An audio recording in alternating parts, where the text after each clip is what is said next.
마음아, 넌 누구니? 박상미 지음 한국경제신문. 나조차 몰랐던 나의 마음이 들리는 순간. 지은이 박상미님은 마음 치유 전문가이시죠. 청소년기부터 오랫동안 우울증을 알아왔고 신경정신과 상담센터에서 상담치료를 받아도 낫지를 않으셨어요.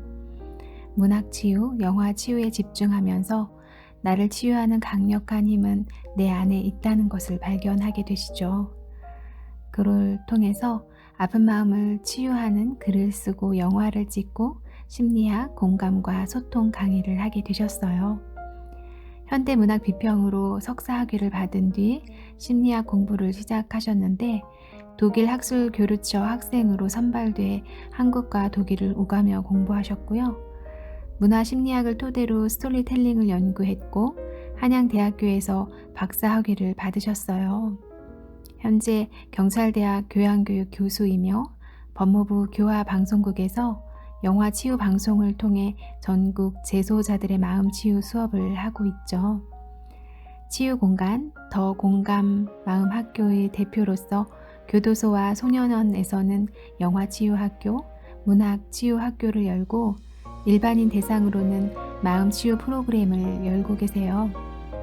세상을 바꾸는 15분, 아침마당, 여유만만, 굿모닝 대한민국, 생방송 아침, 국방TV 명강특강, 아리나TV 등에 출연했고요. 주간 경향에 박상미의 공감 스토리텔링을 3년간 연재했으며 현재 스포츠 경향에 박상미의 고민 상담을 연재 중이세요. 2016년 농민신문 중편 동화 공모에서 가족 치유 동화로 우수상을 받았고 입양인과 미혼모들의 아픔과 치유 과정을 담은 장편 다큐 영화 마더 마이 마더는 2017 안양 국제 청소년 영화제에서 인권영화 포르노 시나리오는 2013 대구 여성 영화제와 독일 바이로이트 대학교에서 낙태와 베이비 박스는 휴먼 라이브러리 영화제에 상영되었어요. 강원도 폐강촌 할머니들의 이야기 내 인생 책 한 권을 낳았네 라는 다큐 영화를 찍었고요. 쓴 책으로는 마지막에는 사랑이 온다. 나를 믿어주는 한 사람의 힘이 있어요. 이 책의 수익금은 교도소와 소년원 도서 후원, 미혼모 자녀들의 동화책 후원에 쓰인다고 해요.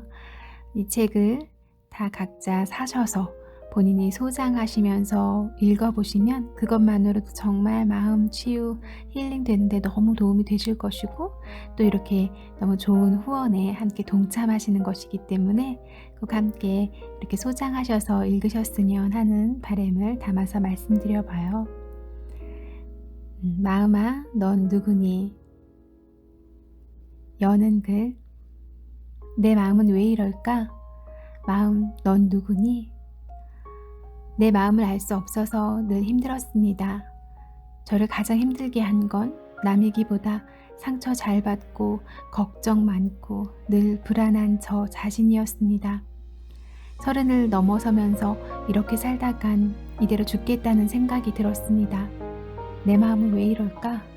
내 마음을 모르니 늘 감정이 상하고 가족과 타인들의 관계는 힘들었습니다. 내 마음은 나라는 존재, 거대한 우주를 움직이는 뿌리인데 스스로 외면하고 무시하고 억압하면서 살아온 탓이었습니다. 마음의 존재에 집중하고 내 마음을 발견하면서 내가 왜 힘들고 아팠는지 비로소 알게 되었습니다. 우울증, 강박증, 불면증, 공황장애, 신경정신과 약에 의지했던 삶에서 벗어날 수 있었습니다.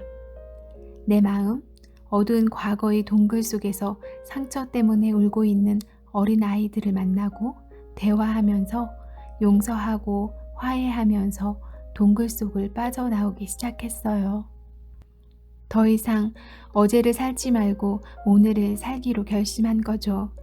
오늘을 즐겁게 살지 못하고 내일의 문을 열 용기가 나지 않는 이유는 두려움 때문이에요.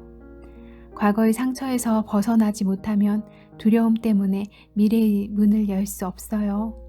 그동안 대인 관계가 힘들어서 우울증, 강박증, 무기력증을 호소하는 사람들, 가족 갈등 때문에 고통을 겪는 사람들, 자살을 수차례 시도했던 사람들, 인생이 끝났다고 절망하는 재소자들을 만나서 과거의 상처를 치유하고 마음의 문을 여는 수업과 개인 상담, 집단 상담을 해왔습니다. 저는 상담 현장에서 마음이 지닌 치유의 능력을 늘 발견합니다. 이 책엔 마음의 병을 오래 앓았던 저와 제 내담자들의 마음이 다시 살아나는 과정이 생생하게 담겨 있습니다. 우리는 자신을 치유할 수 있는 치유의 능력을 타고났어요. 내 속에 있는 걱정과 두려움이 비대해지면 그 능력이 숨을 쉴 수 없어요. 그럴 때 좋은 상담자를 만나면 자가 치유의 능력을 끌어올릴 수 있습니다. 하지만 신경정신과나 상담센터에 가서 상담을 받는 게 쉽던가요? 마음이 너무 힘들 땐 그마저 귀찮고 부질없다는 생각이 앞서죠. 내 마음을 알아주는 상담자를 만나는 건 더 힘든 일이에요. 이 책은 스스로 나를 치유할 수 있는 능력을 끌어올릴 수 있는 셀프 치유 안내서입니다. 사람은 변하지 않는다는 말을 저는 싫어해요.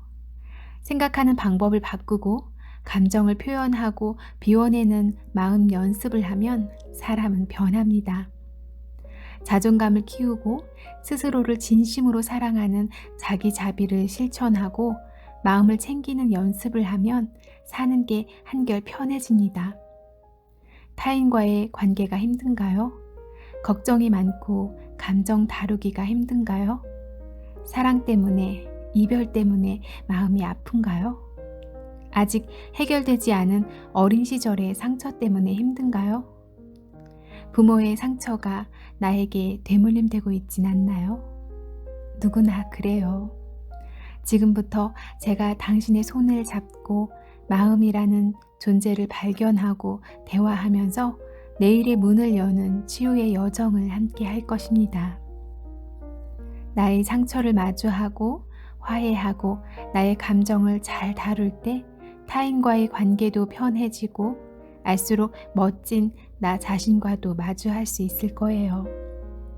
내 마음속 어두운 동굴에서 문을 열고 나와서 타인들과 지혜롭게 관계 맺으며 내일이라는 문을 함께 열어봅시다. 당신의 마음은 거대한 우주예요. 당신 속에 있는 치유의 능력을 발견해 보세요. 당신의 마음이 살아나면 당신의 가족과 소중한 친구들, 그들의 우주까지 살릴 수 있어요. 마음 근육 튼튼한 내가 되려면 건강검진 받을 때 마음도 스캔해 볼 순 없을까요? 그렇게 진단을 받고 문제가 있으면 치료도 받고 싶습니다. 내 얘기를 잘 들어주고 잘 지켜주는 사람을 만나기란 참 어렵습니다. 소문이 나면 곤란한 말들은 처음부터 타인에게 하지 말아야 하지만 마음이 힘들 때는 좀 풀어놓고 싶어지죠. 들어주는 상대가 지켜주기도 하면 좋으련만. 말이 된 내 마음이 어느 날 소문이 되어 돌아오는 날에는 더는 사람을 믿지 않으리라 결심하게 됩니다. 내가 얼마나 힘들고 아픈지 공감을 얻고 싶었을 거예요. 낮아진 자존감 때문에 내 판단력에 대한 불신이 날마다 커져서 내 생각이 맞는 건지 타인에게 확인받고 싶었을 거예요. 하지만 마음이 말이 된 순간 그건 더는 나만의 것이 아니므로 말을 전한 사람만 탓할 순 없습니다. 원망하는 마음이 끌어오르지만 그럴수록 자괴감만 깊어질 뿐입니다. 근육을 우리말로 힘살이라고도 합니다. 우리 몸이 힘을 쓰게 하는 살이라는 얘기지요. 근육을 기르지 않으면 우리 몸은 힘을 발휘할 수 없습니다. 근육 덕분에 바른 자세가 유지되고 관절도 움직일 수 있어요. 내장 기관을 움직이는 것도 근육입니다. 근육량이 증가하면 열량 소비가 활발해지고 기초 대사량이 증가하죠. 반면 근육량이 감소하면 당뇨병이 생길 확률이 높아지고 복부 지방이 늘어 심혈관 질환이 생기고 노화도 빨리 진행됩니다. 그래서 우리는 어떻게든 몸의 근육을 기르기 위해 애를 씁니다. 우리 마음에도 근육이 있습니다. 마음의 힘살을 기르지 않으면 어떻게 될까요? 마음의 힘을 발휘할 수도 없고 불안과 우울 같은 병에 시달리며 마음의 노화가 빨라집니다. 마음이 늙는다는 건 의욕이 꺾인다는 뜻이에요. 그러면 포기하는 데 익숙해집니다. 잘 다치는 내 마음을 보호하기 위해서 사람을 피하게 되고 혼자만의 방으로 점점 더 숨게 됩니다. 그 방에서 우울이라는 이불을 덮고 깊은 잠에 빠지는 거죠. 그러면서 스스로 안심시키려 애씁니다. 상처받을 일을 차단했으니 혼자인 지금이 안전하다고. 잘 다치는 마음을 보호하고 싶다면 마음 근육을 길러야 합니다. 마음 힘살에서 긍정 에너지를 발산해야 하며 내 인생의 기초 대사량을 증가시켜야 해요. 마음이 지쳐 있을 때는 만사가 귀찮아지고 모든 게 두렵고 피하고만 싶어집니다. 몸의 건강검진을 받듯이 마음도 정기적으로 검진을 받아 건강을 유지해야 합니다. 평소에 스스로 마음 근육을 기르는 연습을 해야 해요. 내 마음의 근육량은 얼마나 될까요? 마음 힘살을 길러야 긍정 에너지를 발산할 수 있고 관계를 살리는 기초 대사량도 증가시킬 수 있다는 걸 기억하세요. 안나 프로이트가 이런 말을 했어요. 나는 늘 내 바깥에서 힘과 자신감을 찾았지만 사실 그것은 언제나 내 안에 있었다. 정말로 내 안에 모든 답이 있습니다. 마음을 터놓고 대화할 수 있는 좋은 벗들과 함께하며 내 안의 자신감을 찾아 나가는 것. 그것이 바로 내가 발견한 마음 근육 튼튼한 내가 되는 방법입니다. 적당히 거리 두는 게 잘 지내는 거예요. 관계. 나조차 몰랐던 나의 마음이 들리는 순간 내가 한 수 위라는 걸 보여주세요. 누군가가 대놓고 나를 비난합니다. 비난을 당하면 누구나 자기 방어를 하게 되죠. 방어 기제의 첫 번째가 네가 뭔데? 라고 거울 반사를 하는 것이고 두 번째는 그럴만해. 나는 왜 이럴까? 하고 자기 비하를 하는 것입니다. 누가 당신을 비난할 때 당신은 어떻게 반응하나요? 누군가가 나를 비난할 때 우리는 마음의 상처를 입습니다. 남의 평가에 민감한 사람일수록 비난당하는 것을 두려워하죠. 우선 상황을 세 가지로 나눌 수 있습니다. 내가 없는 장소에서 나를 비난하는 경우, 사람들 앞에서 나를 비난하는 경우, 나와 단둘이 있을 때 나를 비난하는 경우입니다. 세 가지 상황 모두 심장이 뛰기 시작하고 표정 관리가 어려워지지요. 화가 납니다. 나도 그를 비난하고 싶어집니다. 지금 상한 내 감정을 거울처럼 반사해주고 싶죠. 나르시시즘이 강한 사람이라면 불쾌지수가 더 높아집니다. 당신이 뭔데 나를 비난해? 그럴 자격이 당신에게 있어? 이런 생각이 속에서 부글부글 끓어오르며 표정과 입으로 분출되려 합니다. 그때 분노를 참지 못하고 내 감정을 고스란히 들켜버리면 심리전에서 지는 겁니다. 상대와는 싸움이 시작될 것이고 지켜보는 사람들에게는 나를 비난한 사람보다 내가 성숙한 인품을 지닌 한 수 위라는 걸 보여줄 좋은 기회를 놓치는 거죠. 뺨 한 대 맞고 욱해서 두 대 때리려고 달려들다가 웃음거리가 될 수도 있어요. 이럴 때 합리적인 사고를 하려면 평소에 연습을 해야 합니다. 연습을 통해 합리적 사고 습관을 들여놓으면 내 기억과 감정의 영역에 저장돼 있다가 비난받은 순간 혈압이 올라가거나 자기 비하로 전환되려 할 때 떠오를 겁니다. 과정은 다음과 같아요. 1. 누구나 상대를 비난할 수 있다. 그걸 인정하자. 당신도 나를 비난할 자유는 있다. 하지만 당신 판단이 옳은지는 내가 평가해 보겠다. 2. 모든 사람이 당신과 같은 생각으로 나를 비난하는 건 아니다. 나를 향한 당신의 비난이 합당한지 아닌지 지금부터 살펴보겠다. 3. 내가 몰랐던 나의 단점을 찾게 될 좋은 기회일 수도 있으니까 최대한 감정을 가라앉히고 생각해보는 시간을 갖겠다. 4. 당신의 비난이 오로지 비난에만 목적이 있다면 나는 당신을 무시하겠다. 당신 사람 보는 눈 정말 없구나.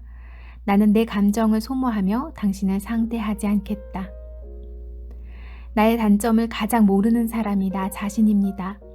더불어 나의 장점도 잘 모르지요. 나의 단점을 너무 모르면 내 말과 생각이 다 옳다는 착각에 빠져서 상대의 생각이 틀렸음을 증명하는 데 힘을 다 뺍니다. 자기 성장에 하나도 도움이 안 되는 심리적 소모전에 돌입하는 거죠. 인간은 모두 다중적인 성향을 가지고 있어요. 내가 모르는 나의 단점이 있죠. 모두가 아는데 나만 모르는 단점 말이에요. 누구에게나 남들에게 좋은 사람, 착한 사람이라는 평을 듣고 싶어하는 욕구가 있어요. 누군가가 나의 단점이나 장점을 말해줄 때는 나를 멋진 나로 키울 수 있는 절호의 찬스가 될 수 있습니다. 장점을 들었을 때는 땡큐를 외치며 장점을 키우고, 단점을 들었을 때는 쿨하게 접수하세요. 그리고 살펴보는 거예요. 나를 점검하는 기회로 삼는 거죠. 진짜 단점이 맞는 것 같을 때는 또 한번 쿨하게 고치려고 노력하는 거예요. 몰랐을 땐 거듭하던 실수를 알고 나면 조심하게 되니까요. 누군가가 나를 비난할 때 네가 뭔데 또는 내 말과 생각이 다 옳아 하고 방어 기제가 작동합니다. 이런 방어 기제를 다루기 힘들 때는 다음 3가지 방법이 도움이 될 거예요. 첫째, 지혜롭고 현명한 멘토에게 조언을 구합니다. 제가 이런 지적을 당했는데 지금 감정 조절이 힘들어요. 제게 그런 단점이 있나요? 제가 모르는 단점이 맞다면 고치고 싶고, 그 사람의 지적이 잘못된 거라면 툭툭 털고 잊고 싶어요. 솔직한 생각을 말하고 도움을 요청하면 객관적인 판단을 하는 데 도움이 됩니다. 상대에게 거울 반사를 통한 복수를 하고 싶어서 비난당한 상황을 곱씹고 곱씹는 고통과 시간 낭비에서 벗어날 수 있고, 괜한 자기 비하로 추락할 위험도 줄이고요. 멘토가 너에게 실수가 있는 것 같고 그런 단점은 고치면 좋겠다고 말해준다면, 그때는 자신을 변호하는 일을 멈추고 자신의 단점을 직면하고 객관화해서 바라보는 용기를 내야 합니다. 둘째, 쿨하게 받아들이고 성장의 계기로 삼습니다. 당신의 표현 방식이 저에 대한 비난처럼 들려서 기분이 상했었어요. 하지만 생각해보니 내가 몰랐던 단점을 잘 발견해 주셨어요. 당신이 아니었다면 아마 저는 그 단점을 극복하지 못한 채 덜 멋진 나로 평생 살았겠죠. 나를 성장시킬 기회를 줘서 고마워요. 저를 얼마나 관심 있게 관찰하셨으면 제가 발견하지 못한 단점까지 살펴봐 주시고, 그것도 상대에 대한 애정이라는 걸 알아요. 제가 성장할 기회를 주셔서 고마워요. 제가 이렇게 반응했을 때 또다시 저를 비난하거나 지적하는 사람을 한 번도 만나본 적이 없답니다. 속으로 생각했을 거예요. 요것 봐라, 보통 내기가 아닐세. 이젠 지적하지 말아야겠다. 아프라고 찔렀다가 한 방 먹었네. 상대는 나를 상처내기 위해서 비난한 것인데 이렇게 너그럽게 수용하고 덕분에 성장했다고 감사 인사까지 한다면 제대로 빚엿을 먹이는 것 아니겠어요? 나보다 한 수 위구나 하고 깨닫게 될 거예요. 그러면 다음부터는 함부로 지적하고 비난하지 못할 거예요. 적어도 눈치는 살피겠죠. 만만한 사람이 아니란 걸 깨닫게 됐을 테니까요. 이 일을 계기로 나는 또 성장했으니 비난당하는 것도 가끔은 쓸모가 있습니다. 너무 열받을 필요 없어요. 셋째, 비난당한 상황을 자기 비난으로 끌고 가면 안 됩니다. 거울 반사도 피해야겠지만 비난당한 상황을 자기 비난으로 연결하는 것이 더 피해야 할 상황이에요. 자신의 잘못을 용서할 줄 아는 사람이 남의 잘못에도 너그러워요. 실수했을 때 실수했네. 다음엔 또 그러지 말아야지 하고 자신을 용서하되 성장의 계기로 삼는 사람은 타인의 실수에도 너그럽게 반응할 수 있어요. 실수할 수 있어.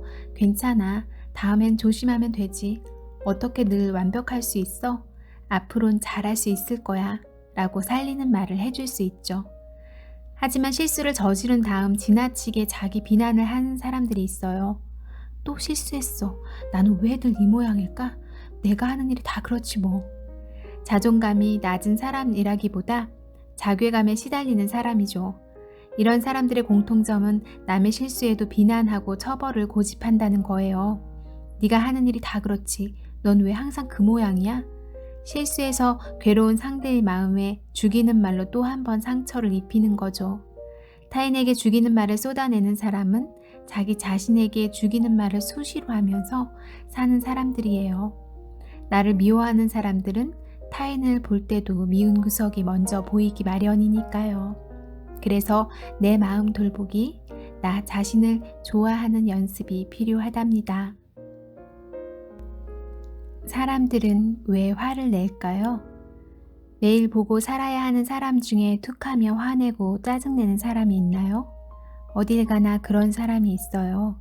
나한테만 그러는 게 아니니까 너무 열받지 마세요. 그런 기질을 가진 사람 곁에 있는 이들은 너무 힘들죠. 직장 동료가 그런 사람이라면 내 감정을 희생한 대가가 월급의 50%다라고 생각하면 참기가 수월할 거예요. 그런데 그 사람이 가족이라면 답이 없죠. 상대를 변화시키려 하지 마세요. 나만 더 상처받아요.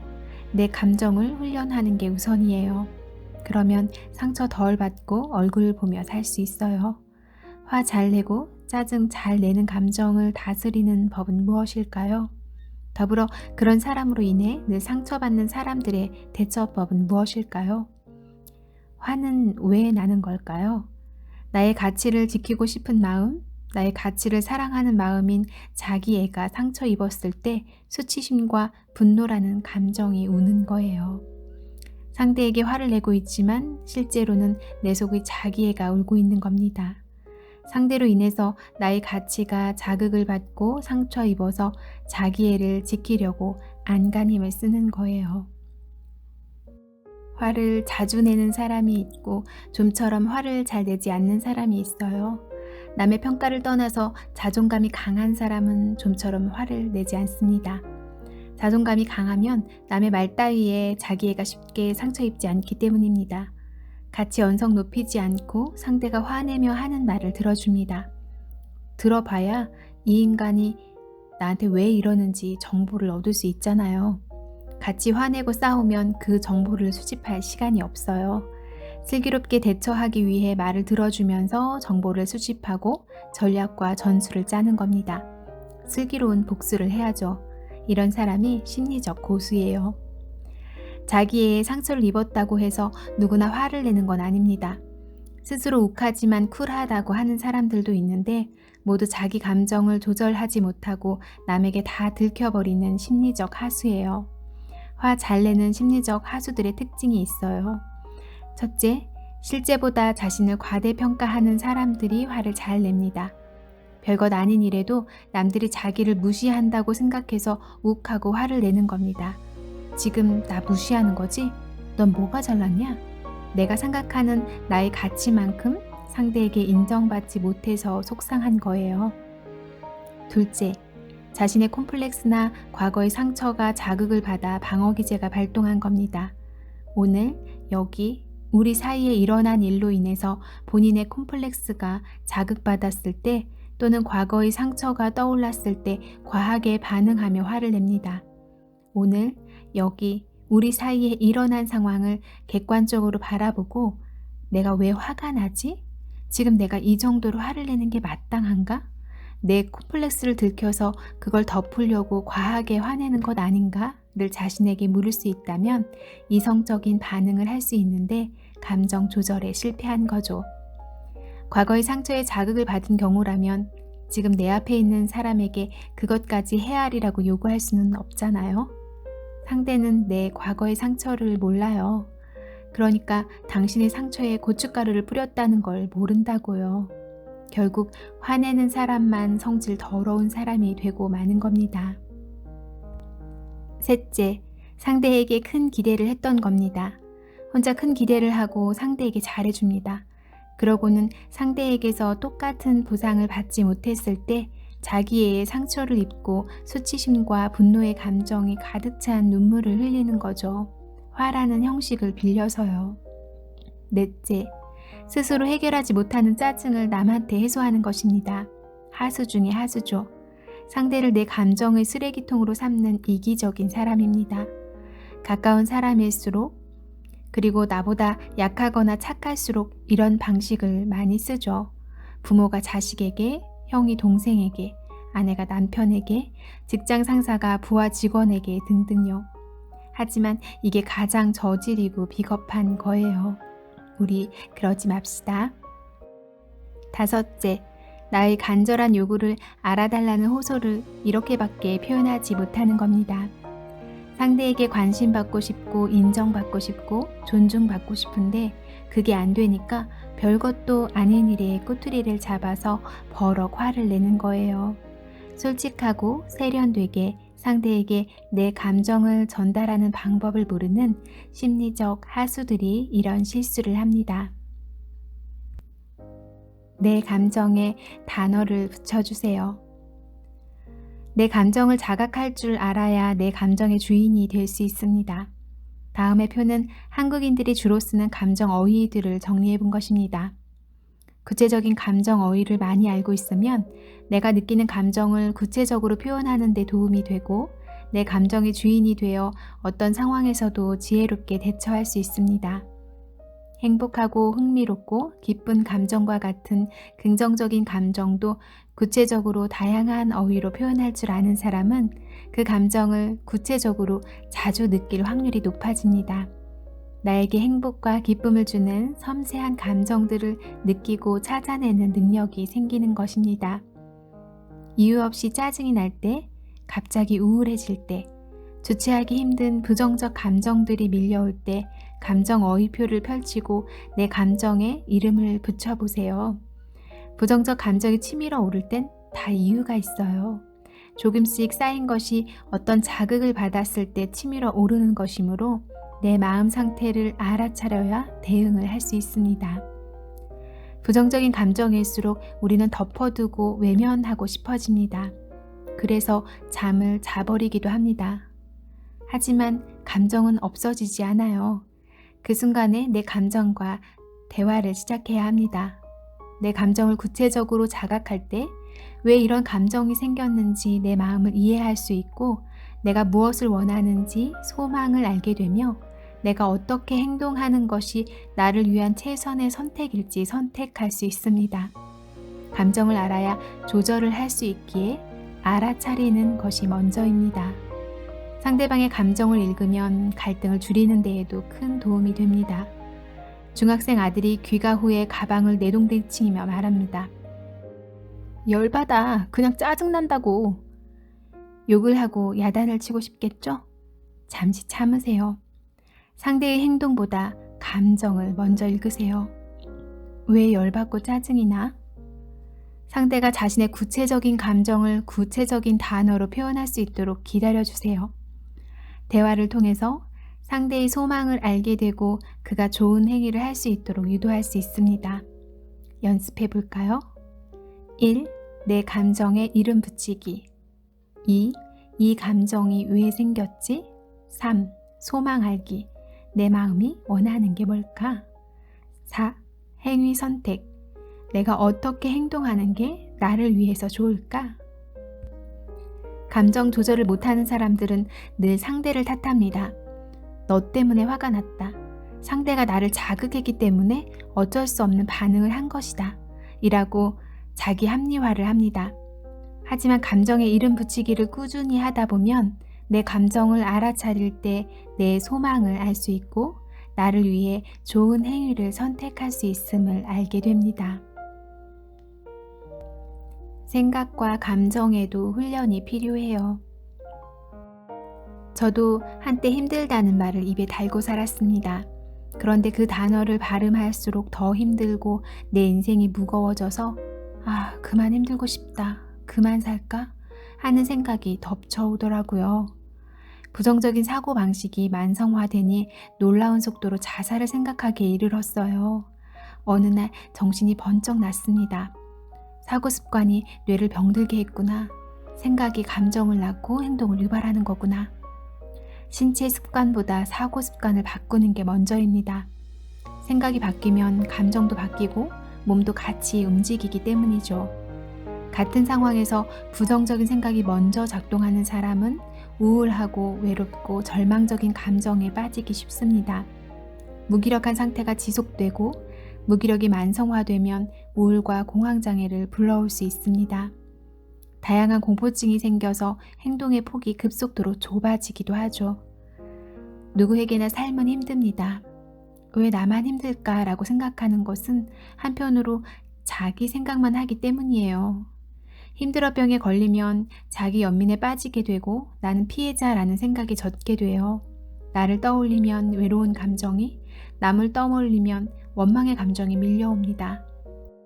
그러다 점차 대인 관계에서도 흑백 놀이를 적용하게 됩니다. 모든 사람을 나를 도와주는 사람과 나를 힘들게 하는 사람으로 나누게 되죠. 그러면 누군가를 처음 만날 때마다 나를 힘들게 할 사람이 아닐까? 의심하는 마음이 앞서기 때문에 사람을 만나고 사귀는 게 두려워집니다. 인간관계에서 피해 망상에 빠지는 경우도 많습니다. 자기만 힘들다고 생각하는 사람은 어떤 상황을 만나든 자신을 피해자라고 인식합니다. 자칭 피해자들은 타인에게서 내 불행의 원인을 찾고 원망하고 불평합니다. 그러면서 주변 사람들에게 끊임없이 이야기하죠. 나 정말 힘들겠지? 내 상황 최악이지? 그 말에 설득력을 더하려고 자신이 처한 상황과 주변인들을 원망하고 질타하는 말을 늘어놓습니다. 하지만 인생의 주어가 내가 아닌 타인이 되어버리면 그야말로 인생이 힘들어지고 맙니다. 타인들이 나에게 어떤 피해를 줄지 모른다는 생각에 일어나지도 않은 미래에 대해 걱정과 불안과 공포를 느낄 수밖에 없거든요. 불행으로 자신을 몰아가는 가장 쉬운 방법이 힘들어를 입에 달고 사는 것입니다. 모든 사람은 행복을 조정하는 능력을 갖추고 있습니다. 그건 생각하는 방식에 달려 있어요. 긍정적인 사람에게 인생의 주어는 항상 나 자신입니다. 그들은 힘든 상황이 생기면 이번 일은 잘 안 됐네. 내가 정한 목표가 잘못된 건 아닐까? 다음엔 어떻게 대처해야 할까? 하고 생각합니다. 인간관계에 문제가 생기면 내가 저 사람의 마음을 상하게 할 만한 실수를 했을까? 생각해보고 있다면 사과하고 관계를 개선할 방법을 찾습니다. 내 잘못이 딱히 없는데 상대가 지나치게 예민하게 반응하거나 삐뚤어진 생각을 가지고 있다면 거리와 시간을 두고 상황을 객관화해서 지켜봅니다. 성급히 관계를 끊어버리거나 상대를 비난하는 부정적인 선택을 서두르지 않습니다. 내가 주체가 되어서 긍정적인 상황으로 생각을 전환하려는 노력을 해봅시다. 이때 머릿속으로 생각만 하지 말고 글로 써보는 게 좋습니다. 현재 상황과 나의 감정을 글로 써보고 상황을 긍정적으로 사고해 나가는 과정과 감정의 변화도 글로 써 나가는 거예요. 긍정적으로 생각하고 내 감정을 선택하고 행동하는 습관을 몸에 배게 하는 데 효과적입니다. 사고 습관을 바꾸어야 행동이 바뀌고 인생이 바뀝니다. 나쁜 습관을 버리고 좋은 습관을 만들려면 전략이 필요해요. 같은 상황에서도 긍정적인 생각을 하고 행복을 창조하기 위해 노력하는 습관을 들이려면 칭찬 일기와 감사 일기를 쓰는 것부터 시작해보세요. 잠들기 전에 오늘 내가 잘한 일 3개를 칭찬하고 오늘 하루 내게 일어난 일 중 감사할 일 3개를 찾아서 기록하는 거예요. 그러면 1년 동안 칭찬 1095개, 감사 1095개가 쌓인답니다. 우리는 칭찬 1번을 들을 때 비난은 32번을 들으며 살아간다고 합니다. 그러니 얼마나 힘들겠어요? 칭찬을 받으면 기분이 좋아지는데 어른이 될수록 칭찬받을 일도 칭찬해 주는 사람도 줄어들죠. 하지만 칭찬을 꼭 남에게 기대할 필요는 없습니다. 내가 나를 칭찬하면 돼요. 마음치유 수업을 할 때 꼭 숙제로 내주는 게 있어요. 칭찬일기와 감사 일기를 쓰는 것입니다. 교도소와 소년원에서 마음치유 수업을 할 때도 이 숙제를 내줬어요. 처음엔 다들 하기 싫어하더군요. 칭찬받을 게 많은 사람이라면 여기 들어왔겠냐고. 세상이 원망스러울 뿐인데 감사할 일이 있겠냐고. 그런데 시간이 지날수록 숙제를 해오는 사람들이 점점 많아졌어요. 칭찬할 일, 감사할 일이 하나도 없다고 했던 사람들인데 말이지요. 한 번은 살인이라는 죄를 짓고 들어온 분이 제게 칭찬을 찾는 방법을 알려달라고 했습니다. 저는 방법 대신 질문을 드렸어요. 바로 지문은 나의 장점일까 아닐까라는 질문이었어요. 다음 주에 갔더니 그분이 이런 문장을 써서 발표를 했어요. 나에겐 남에게 없는 무늬가 10개나 있다. 감사할 일을 자꾸 찾다 보니 예전엔 당연하다고 생각했던 것들에서 감사하는 마음이 생겨난다. 감사를 찾는 게 습관이 된 것 같다. 그게 감사하다. 남에게 없는 나만의 무늬가 뭔지 아세요? 바로 지문이에요.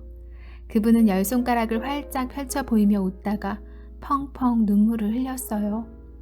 충분히 반복해서 행동을 입력해 놓으면 우리 뇌는 기억세포를 만들어냅니다. 그게 평생 습관이 되는 거죠.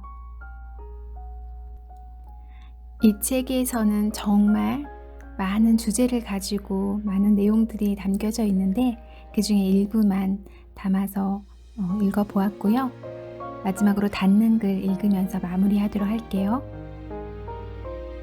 내 마음속 울고 있는 아이 만났나요? 알수록 꽤 괜찮은 나 자신도 발견했나요? 당신 가슴 속에 차오른 자존감 위에 나를 진심으로 사랑하는 자기 자비를 더할 수 있으면 좋겠습니다.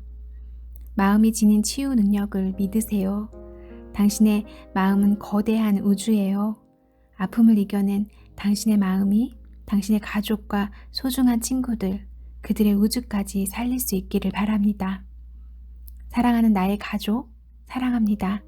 그리고 더 공감 마음학교 가족들 고맙습니다. 치유 수업 함께하는 전국 재소자분들, 소년원 아이들, 한국미혼모 가족협회 식구들, 당신들의 응원으로 이 책을 쓸 수 있었습니다.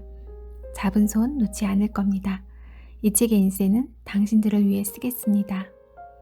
책을 읽고 나서도 마음이 아프다면 skimal@한메일.net 이메일 상담실로 편지를 쓰세요. 이 책을 밑줄 그으며 읽고 책 사진과 함께 보내신 분께는 제가 10일 안에 답장을 할게요.